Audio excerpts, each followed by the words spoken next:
The grandfather clock in the corner of the dining room chimes 7 times as I hurry up the walkway to the imposing colonial on Maple Hollow Lane. Snow crunches beneath my boots, and my breath forms little clouds in the December air. I'm late again, and clutching a small wooden jewelry box I carved myself. A peace offering of sorts. Samantha, there you are, sweetheart. Grandpa Thomas wraps me in a bear hug the moment I step inside. His silver hair is combed neatly to one side, and the familiar scent of his aftershave wraps around me like a second embrace. How do you like your house? Is everything to your liking? The room falls silent. Dad's fork clatters against his plate. Tracy, my stepmother, freezes mid-pour, wine teetering dangerously close to the rim of her glass. My house? The words stick in my throat like poorly chewed food. Grandpa Thomas's smile wavers. Deep lines form between his brows as his gaze shifts from me to Dad, then back. The house on Sycamore, the one I wired the money for last month. Dad rises quickly, napkin falling forgotten to the floor. Dad, we should discuss this later. Samantha just arrived, and the roast will get cold. I notice Tracy's hand trembling as she sets down the wine bottle. My half-sister Lily blinks owlishly, confusion written across her face. She doesn't know either. My stomach plummets. Something is very wrong. The grand dining room with its crystal chandelier and polished mahogany table suddenly feels like a stage set, and I'm the only one who didn't get the script. I think of my childhood, squeezed into the converted attic while Lily sprawled in her princess bedroom downstairs. My mother died bringing me into this world, and Tracy arrived when I was 4, already pregnant with Lily. That's when the pattern started. Lily at the center, me orbiting the edges. There's no money left for you, Dad had said when I got accepted to architecture school. I remember his expression, not regret, just mild inconvenience at having to deliver the news. I worked night shifts at Joe's Diner for 3 years, drafting building plans on napkins during slow hours. My studio apartment barely fits my bed and drafting table. The invitation to Christmas dinner had seemed like progress, a chance to finally belong. How wrong I was. Tracy clears her throat. Sam, tell everyone about your little drawing class. Didn't you say you're teaching now? Her obvious deflection heats my cheeks, but for once, I don't shrink away. Actually, I'd like to know what Grandpa means. Grandpa Thomas stands, hands flat on the table. I wired $480,000 for a house on Sycamore Street. Richard said it was for Samantha, a graduation gift. His voice cuts through the room like a steel blade, but clearly, my granddaughter knows nothing about it. Dad's laugh sounds forced. It's a temporary arrangement. We're managing the property until Samantha finishes school. It's complicated, Dad. Then uncomplicate it, Grandpa says.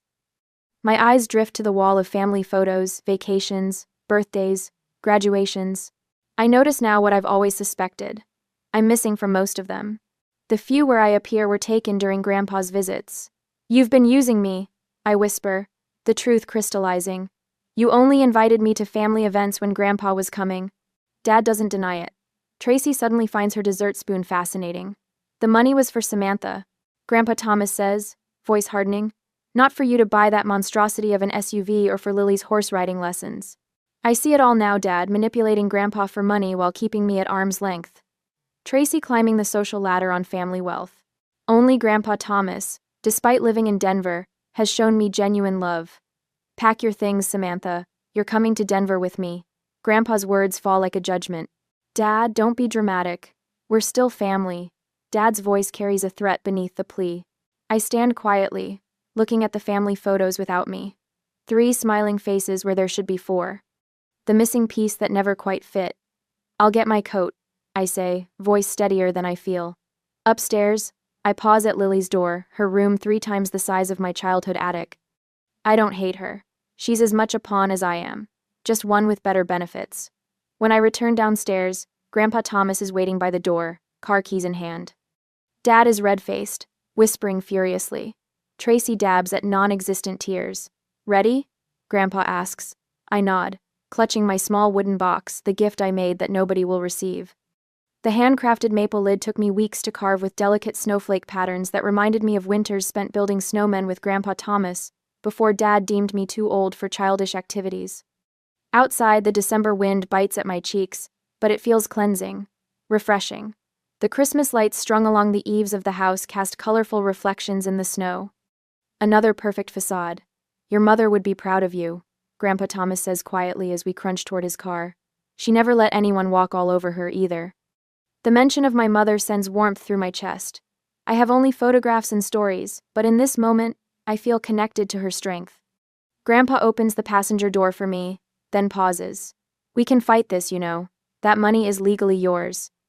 I consider his words, the years of exclusion, the carefully constructed lies, my journal entries full of hope when they suddenly started inviting me to family dinners. All a charade for Grandpa's benefit. Some battles aren't worth the cost, I say finally. As we drive away from Maple Hollow Lane, I don't look back. Some families aren't worth fighting for. But as Grandpa's hand briefly squeezes mine, I realize some definitely are. 3 days later, after careful arrangements, the bank statements spread across Thomas's granite kitchen island tell a story more painful than any novel I've ever read. Each page reveals another layer of deception, another moment my father stole from me. My hands shake as I smooth out the wire transfer documentation. There it is, Thomas says, his finger tapping on the memo line. Samantha Carter home purchase. I stare at the words until they blur. Nearly $500,000, earmarked with my name, sent from my grandfather's account to my father's. Money I never saw. A house I never lived in. Look at this. Thomas slides a folder of printed emails across the counter. Richard, claiming to be acting on your behalf. Each email makes my stomach tighten. My father's casual tone discussing Samantha's house and what's best for her future, while systematically stealing my inheritance. I flip through property records, showing Tracy listed as the sole owner of the home on Sycamore Street. And this? Thomas says, voice hardening as he reveals a power of attorney document. This signature. Is it yours? The scrawl that's supposed to be my name looks nothing like my handwriting. No, I whisper. I never signed this. Thomas nods once, like he expected this answer. Forged. That's a federal offense. The Denver skyline glitters through the wall of windows in his condo, indifferent to the collapse of my family illusions. I've been here 3 days since Christmas dinner, and each hour brings new horrors. Thomas opens his laptop. There's more. I had my accountant pull these records. The spreadsheet on screen shows dozens of withdrawals from an account labeled Samantha's Trust. Money for Lily's private school tuition. Money for family vacations to Europe. Money for Tracy's designer wardrobe. Your college fund, Thomas explains, voice tight with anger. I established it when you were born. It should have had nearly $300,000 by the time you turned 18. Richard emptied it years ago. I think of my cramped studio apartment, the night shifts at the diner, the student loans crushing me with debt. All while my college fund paid for Lily's horseback riding lessons and Tracy's spa memberships. There's this too. Thomas continues, pulling up more documents. Your mother's inheritance. It wasn't much, but she wanted you to have it. I never knew my mother left me anything. The small inheritance, $42,000, had been diverted to renovations on the main bathroom in their house. I remember Tracy bragging about the Italian marble and heated floors, while I showered in my apartment where the hot water lasted 3 minutes. Thomas clicks through to another screen. A credit card in your name. Current balance, $23,000. My credit score. My financial future. My identity. All stolen by people who were supposed to protect me. The tax implications alone.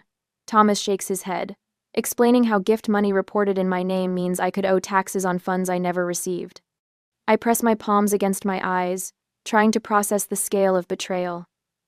How could they do this? Richard orchestrated everything, Thomas says, his voice hollow. My own son. He's been systematically abusing your finances for years. And Tracy? An enabler. She deliberately kept you separated from family events unless I was visiting.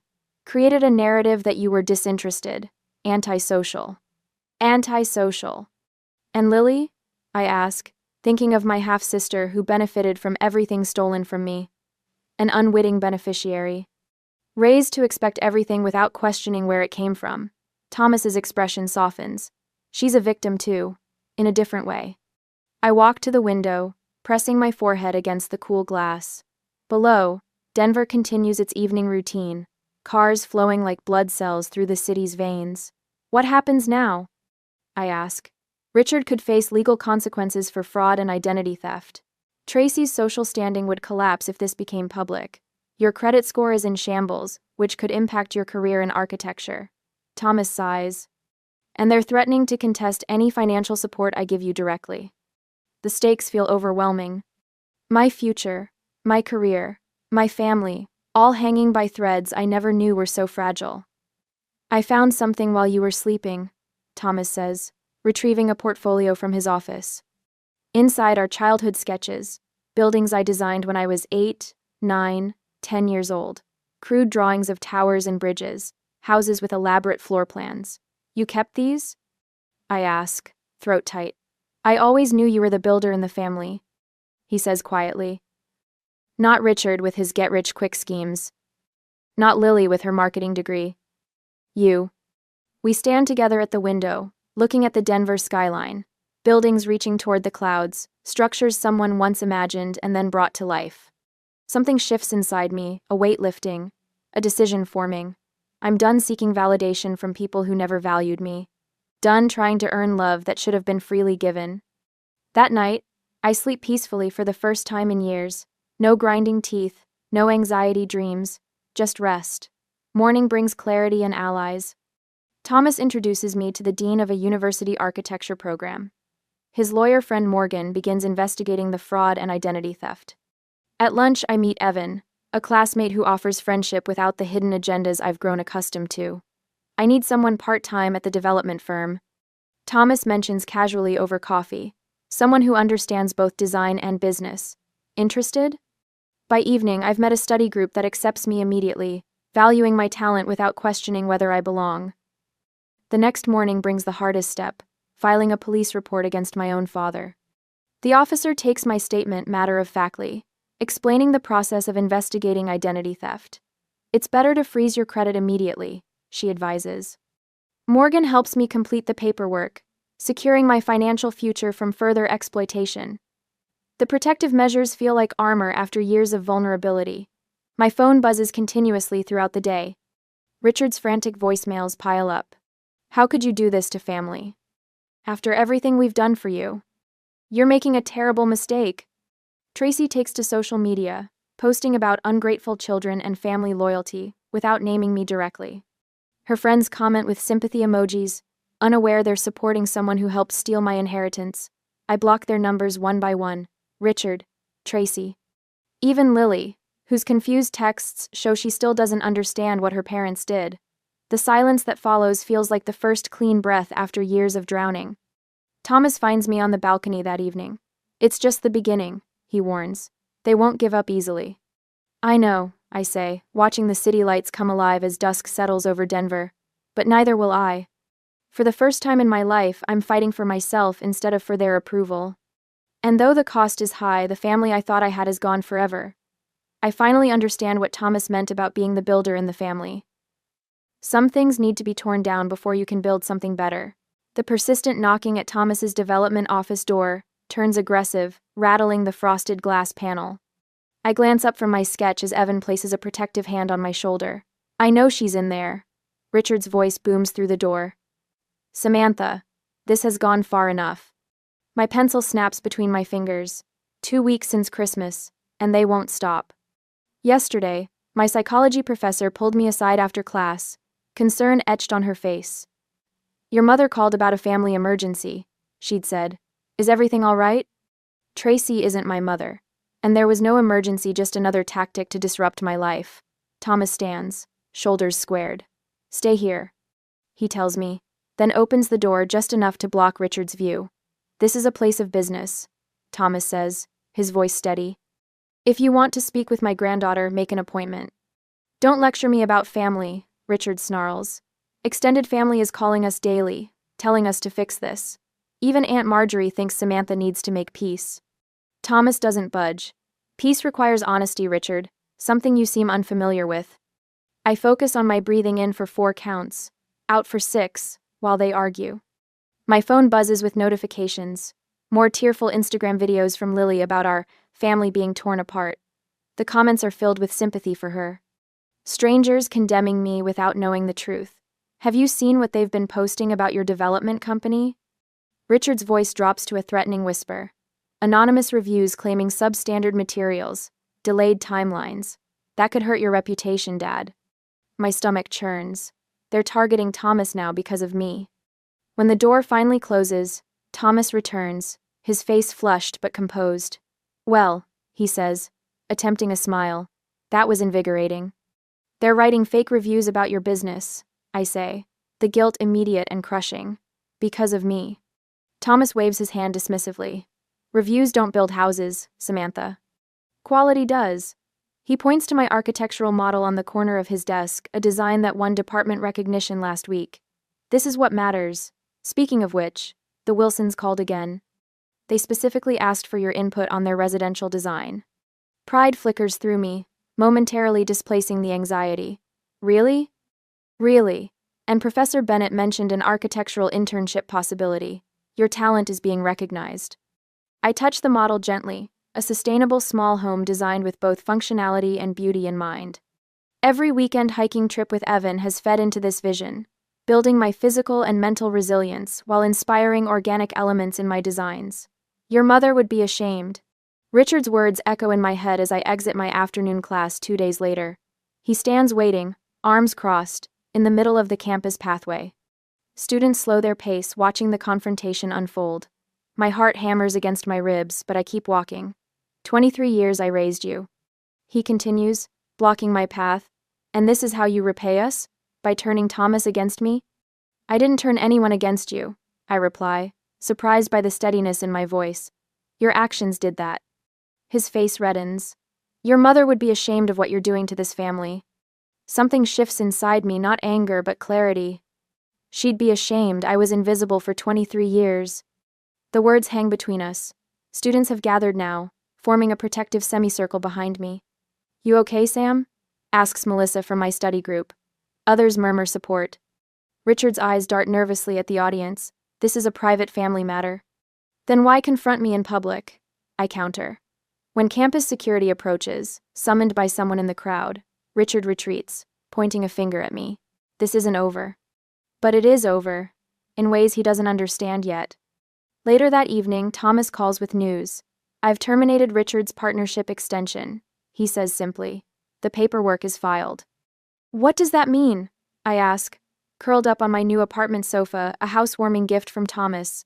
It means your father no longer has a position at my company. Morgan's cease and desist letter has been delivered to both Richard and Tracy. We've documented every harassment incident thanks to Evan's diligent record keeping. Evan smiles from the kitchen where he's preparing dinner.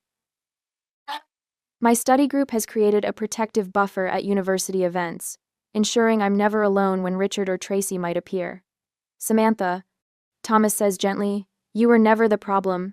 Remember that. When the power shift happens, it's swift and merciless. Richard's company position terminated.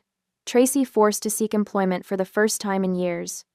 Lily, unprepared for responsibility, drops out of college when the tuition payment doesn't arrive. Their luxury lifestyle crumbles as financial reality hits. Meanwhile, I focus forward, not backward. My architectural sketches fill portfolios. Journal entries document my growth. Thomas installs security cameras at his home. They're just precautions, he assures me when I express concern. The morning sun warms our faces as Evan and I hike our favorite mountain trail. The physical exertion feels good, cleansing. We reach the summit viewpoint around noon. Beautiful, Evan says, but he's looking at me, not the landscape. Something cracks inside my chest. The tears come without warning, hot and fast. Years of suppressed pain and rejection pouring out in heaving sobs. I still sometimes wish they had loved me, I confess, the words torn from somewhere deep and wounded. How pathetic is that? Evan doesn't offer empty platitudes. They don't know how to love anyone properly, he says instead, honest and clear. Not even themselves. We sit in silence, watching the sun paint the valley below in golden light. A new perspective, quite literally. Back in Denver, Thomas and Morgan are building foundations for future resolution.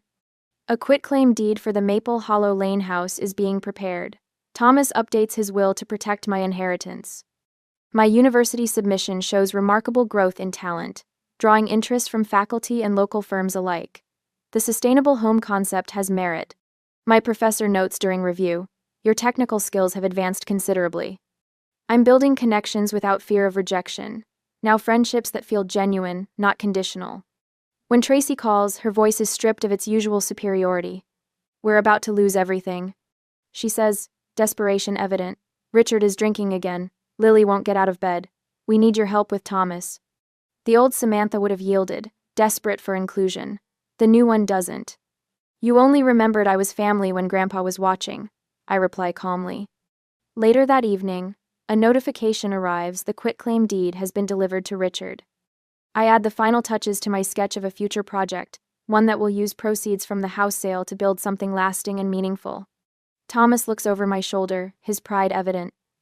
You're building more than houses, he says. I nod, understanding the truth of his words. I'm building a life on my own terms, one that can't be stolen or diminished by people who never saw my worth. On Tuesday next week, the morning sun filters through my apartment blinds as Morgan places a stack of legal documents on my kitchen table. Each page represents another brick in the wall I'm building between my past and future. They've been served, Morgan says, tucking a strand of silver-streaked hair behind her ear. Her eyes, sharp as a hawk's, soften momentarily. Richard looked like he'd seen a ghost when I handed him the papers. I run my fingers over the top document, a formal demand for the transfer of the Sycamore Street house to my name. The rightful owner. Me. Did he say anything? I ask, trying to keep my voice steady. Morgan's lips curve into a tight smile. He tried to charm me. Old habits die hard with men like that. She taps a blue folder. These financial records prove the fraud. The authorities have copies now. My phone buzzes. An email from the Credit Restoration Agency confirming they've begun the process of repairing the damage Richard inflicted on my credit score. Another buzz the architecture department, acknowledging receipt of my scholarship application. I'd leveraged my story, turning personal pain into professional purpose. Professor Jenkins had encouraged it. Your experience shapes your perspective. Use it. Samantha? Morgan's voice pulls me back. Are you ready for what comes next? Richard won't go down without a fight. The question hangs in the air like smoke. Am I ready? 6 months ago, I couldn't even make eye contact with my father across the dinner table. Now I'm taking back what's mine. I'm ready. The battle begins sooner than expected.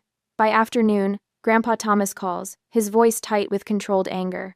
Richard's telling everyone I'm senile, he says. Claims I don't remember what the money was for, that you're manipulating me.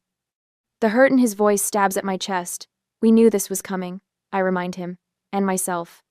Dr. Harlow is expecting you tomorrow for the cognitive assessment. I shouldn't need to prove I'm of sound mind to my own son. The weariness in his voice breaks my heart. I know, Grandpa. I'm sorry. Don't apologize for standing up for yourself, sweetheart. After we hang up, my phone floods with notifications. Tracy has contacted the local news station about elder abuse in our family. My stomach clenches as I scroll through the social media posts she's tagged me in, painting me as the villain. The university campus offers no sanctuary. I'm halfway through my advanced structural design class when Lily appears in the doorway, face streaked with tears, drawing every eye in the room. How could you make us homeless? She wails. The performance worthy of an award. Dad says we'll lose everything because of you. Professor Jenkins stands. Campus security, please. Her voice brooks no argument as she points to the emergency call button by the door. Later, Evan walks me to my car, the evening sky deepening to indigo above us. Your sister has quite the flair for drama, he comments, scanning the parking lot for any unwelcome visitors. Half-sister, I correct automatically. And yes, she learned from the best. I check my phone, 3 voicemails from extended family members I barely know, all pressuring me to drop the case, to think about how this is affecting Thomas. Evan nods toward my screen. More flying monkeys? The whole circus. I slip my phone into my pocket. Richard and Tracy have everyone convinced I'm destroying the family for money. What are you going to do? The question stops me. What am I doing? Fighting a battle that seems to grow larger each day? Sacrificing my peace for justice? I'm going to class, I say finally. I'm going to focus on the design competition. I'm going to live my life. Evan smiles.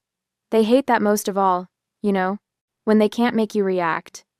The next morning brings a text from an unknown number. Drop the case or Thomas's business irregularities from 2016 go public. The threat turns my blood cold. but I forward it to Morgan without responding. Another piece of evidence. In the design studio, Professor Jenkins reviews my latest work, her fingers tracing the lines of my sustainable housing concept. "You're creating safety," she observes. "Not just shelter, but sanctuary." The comment stops me. I hadn't consciously intended that, but looking at my design, the protective courtyards, the transparent walls that still maintain privacy, the multiple exit points, I recognize the truth in her words. "My architecture reflects my journey," I admit quietly. She nods. "Healthy boundaries aren't walls but foundations. Your design shows that beautifully." Later, Evan peers over my shoulder as I refine the concept. "You don't design to impress but to protect," he says. "That's rare." I incorporate more open spaces, more transparency. The light flows through my design like truth through darkness. Morgan calls that evening. Richard's accusations triggered a full financial investigation into him. She says, satisfaction evident in her voice. His attempt to discredit Thomas backfired spectacularly. The tables turn quickly after that. Tracy's social media campaign gains negative attention when her friends begin questioning her version of events. Lily's university status is revoked following her disruptive behavior and harassment. Their desperate attempt to access Thomas's medical records is discovered by hospital security. When Richard and Tracy try to rally the extended family against us, the unified front crumbles as relatives begin to see through their manipulation. The local business community issues statements supporting Thomas. The university dean publicly praises my architectural talent during a department showcase. Tracy's friends distance themselves, uncomfortable with her increasingly frantic posts. Professional associations deny Richard's membership renewals as whispers of fraud circulate. They're imploding. Evan observes as we watch Richard and Tracy argue publicly at a community fundraiser, their masks slipping to reveal the ugliness beneath. "Look at them, they can't even maintain the facade anymore." Thomas's business partners issue a formal statement of support. Evan organizes a student petition against harassment on campus. Morgan successfully files a restraining order against Richard and Tracy. My department showcases my work, and members of the Denver development community offer mentorship. The final blow comes when Richard faces potential fraud charges for misappropriating not just Thomas's money, but funds from several investors. Tracy's carefully cultivated social standing collapses. Lily is forced to get a part-time job for the first time in her life, posting angry tirades about her toxic parents who lied to everyone. The foreclosure notice arrives at the luxury home on Maple Hollow Lane the same day I learn my design has been selected for a sustainable housing initiative. The symmetry feels like poetry. That evening, Grandpa Thomas and I sit on his porch, watching the sunset paint the Denver skyline gold. He raises his coffee mug in a toast. "To foundations," he says, "not facades." I clink my mug against his. "To truth." Behind us, my architectural models catch the fading light structures built not to impress but to endure. Just like me. On Monday, my phone buzzed with Tracy's number for the 4th time today. I let it go to voicemail again, watching the notification appear while I sketch facade modifications for my university competition entry. The timestamp reads, 7:48 p.m. "Samantha, it's Tracy. Your father's in the hospital. The doctors say it might be his heart, he might not make it. Please call me back. Even after everything, he's still your father."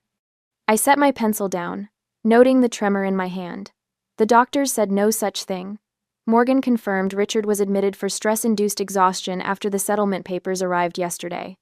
Classic manipulation. A knock at the door interrupts my thoughts. Through the peephole, I see Lily standing on my apartment doorstep, her eyes red-rimmed, hands clutching her designer purse like a life preserver. "What are you doing here?" I ask through the crack in the door, chain still latched. "Sam, please." Her voice breaks. "Dad's in the hospital. Don't you care at all?" The manipulation reaches all the way down to the youngest branch of the family tree. I open the door but block the entrance. "How did you find my address?" "Does it matter? Our family is falling apart. There's an email chain with all the relatives talking about Christian forgiveness. Even Pastor Williams called asking if you'll talk to Dad." "Ah." I almost laugh. "Pastor Williams from the church? Dad donated that new wing to last year? The one we only attended when Grandpa visited?" "You're being cruel." Lily's voice hardens, her well-rehearsed lines hitting their marks. "Dad might die thinking you hate him." I don't hate him, Lily. I just finally see him clearly. The stress makes my chest tighten uncomfortably. I've been having these spells since the confrontation at Christmas. Thomas noticed one yesterday, worry lines deepening around his eyes as he watched me press a hand against my sternum. Lily leaves eventually, but the onslaught continues. Richard's lawyer calls the next morning while I'm revising my competition drawings. Miss Carter, I'm Lawrence Myers representing your father. I have a settlement offer that could make this whole unfortunate situation go away. His voice carries the smooth confidence of someone accustomed to cleaning up wealthy clients' messes. I already have, Morgan, thank you. I hang up, then silence my phone when it immediately rings again. Later, my apartment buzzer sounds. The church pastor stands at the entrance, Bible in hand, talking about prodigal children and Christian forgiveness. I politely decline his counsel. The next day, Tracy calls again. We're contesting Thomas's will. You've poisoned him against his own son, his flesh and blood. Morgan assures me they have no legal standing, but the noise of it all, the barrage of accusations and guilt-inducing tactics creates a fog around me. I miss 2 days of classes. My competition deadline looms while family chaos swirls. Even Evan's parents have started asking questions about his involvement with our troubled family situation. Old insecurities rise like ghosts. Am I overreacting? Should I just forgive and forget to make the noise stop? Then Thomas has a minor heart episode. The doctor calls it stress-induced angina. Nothing serious, but enough to frighten me. I sit beside his hospital bed, watching his weathered face in repose, seeing the toll of Richard's betrayal on the man who never gave up on either of us. I'm calling off the lawsuit, I whisper, holding his hand. It's not worth your health. Thomas's eyes flutter open. Don't you dare. We finish what we started. The determination in his voice steadies me. I return to my drafting table that night with renewed focus, working until dawn breaks over the city skyline. 2 days later, it happens. The notarized quitclaim deed arrives via courier while Thomas and I share breakfast. My hands shake as I read the document, confirming what Morgan promised. The house on Maple Hollow Lane, officially transferred to my name. We did it, I whisper, hardly believing the paper in my hands. Thomas smiles, tension visibly falling from his shoulders. Morgan came through. That afternoon, Morgan arrives with a thick folder. He spreads documents across Thomas's dining table, explaining the leverage that brought Richard to heel. I presented him with the complete financial fraud timeline, Morgan says, his meticulous nature evident in the color-coded tabs. The evidence would have been sufficient for criminal charges, but we held that as our bargaining chip. The property transfer represents partial financial restitution. He points to a document with the university letterhead. Your architecture scholarship is now secure, contingent on the boundaries we've established. The no-contact order is legally binding. They can't approach you, Thomas, or the university campus. I study the documentation of Tracy's social media posts, Lily's disruptive campus visits, and Richard's manipulative voicemails, all preserved and cataloged. What happens to them now? I ask. Morgan adjusts his glasses. Richard's been removed from his professional organizations pending ethics investigations. Tracy's social connections are unraveling as the truth emerges. The community stands firmly behind you and Thomas. That evening, my phone rings with a university number. My design has won the competition. Thomas recovers enough to attend the award ceremony, proudly watching as I accept the recognition that will launch my career. The next day, I list the house on Maple Hollow Lane with a reputable realtor Thomas recommends. The proceeds are already designated, part for my education, part for a sustainable housing project I've designed for my senior thesis. Are you offering any support to Richard's family? The realtor asks cautiously. No, I answer, my voice firm but not bitter. News filters in through mutual acquaintances. Richard and Tracy are separating amid their financial collapse. The luxury lifestyle has crumbled completely. Lily has moved in with a friend and taken a retail job. Meanwhile, I focus on my future, not their drama. Thomas introduces me as his protege at industry events, his pride evident to everyone present. 3 weeks later, the realtor calls with news. The house has sold for $520,000, $40,000 more than Richard originally paid. As I hang up, a voicemail notification appears. Lily's number. Sam, it's me. I just wanted to say, I understand now. I'm sorry, really sorry. Her voice sounds smaller, stripped of entitlement. I'm working at the mall now. It's actually not terrible. Eh. I don't call back immediately, but save the message. Thomas mentions retirement, suggesting I might take a larger role in his consulting firm. The seed money for my architecture career now secured, possibilities stretch before me like an open road. The question hangs between us during dinner. What does real family look like now? Neither of us has the answer yet, but for the first time, we have the freedom to discover it together. I glance at Thomas across the table. I'm thinking of calling Lily back. He nods, understanding in his eyes. Family is what we choose to make it. I place my hand over his, feeling the strength in his weathered fingers. I choose this. 2 years later, the morning sun filters through my apartment windows, casting golden light across my drafting table. From here, I can see the Denver mountains rising majestically against the sky, a daily reminder of perspective. I trace my finger along the sustainable housing blueprint spread before me, pride swelling in my chest. 3 months into my internship at Westfield Architectural Solutions, and my designs are already catching attention. My phone buzzes. Evan's name appears on screen, and unlike 6 months ago, no anxiety tightens my chest, just warmth. Still on for dinner tonight? He asks when I answer. Absolutely. Thomas is bringing that wine he's been raving about. I smile, adding, and I finally perfected my grandmother's lasagna recipe. After we hang up, I return to my design, a community housing project incorporating local materials and solar integration. The firm's sustainability director called it inspired yesterday. 2 years ago, such praise would have left me desperately searching for the hidden criticism. Now, I simply accept it as truth. Later that evening, my apartment fills with laughter and conversation. Thomas sits at the head of my dining table, silver hair catching the candlelight as he debates architectural theory with my study group. Evan helps in the kitchen, our movements around each other comfortable and respectful. No pushing, no demanding. Just partnership. So Samantha, my classmate Jordan asks between bites of lasagna, what's your family background? You never talk about where you grew up. The question hangs in the air.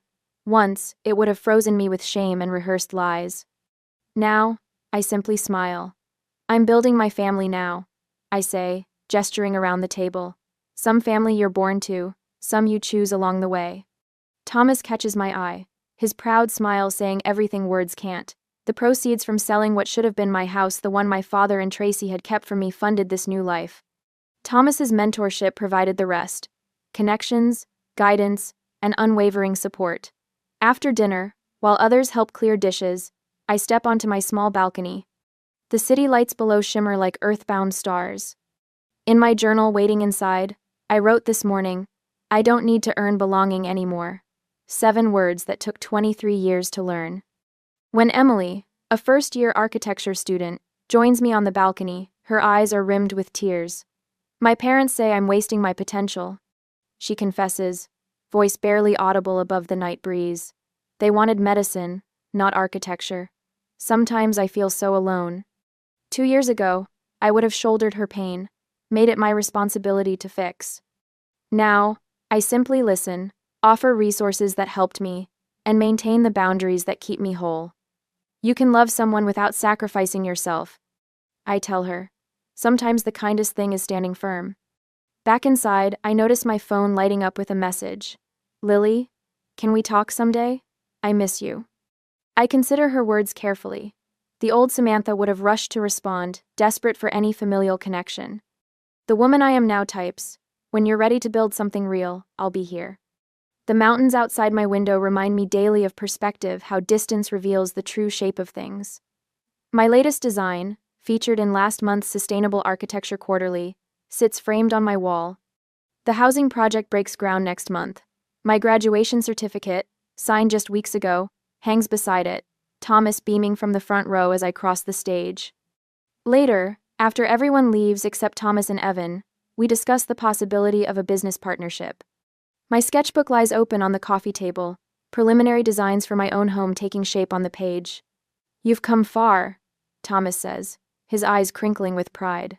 I smile, thinking of the journal entry I wrote this morning. Family isn't who you're born to, it's who helps you build your life. For the first time, I truly understand what it means to be visible.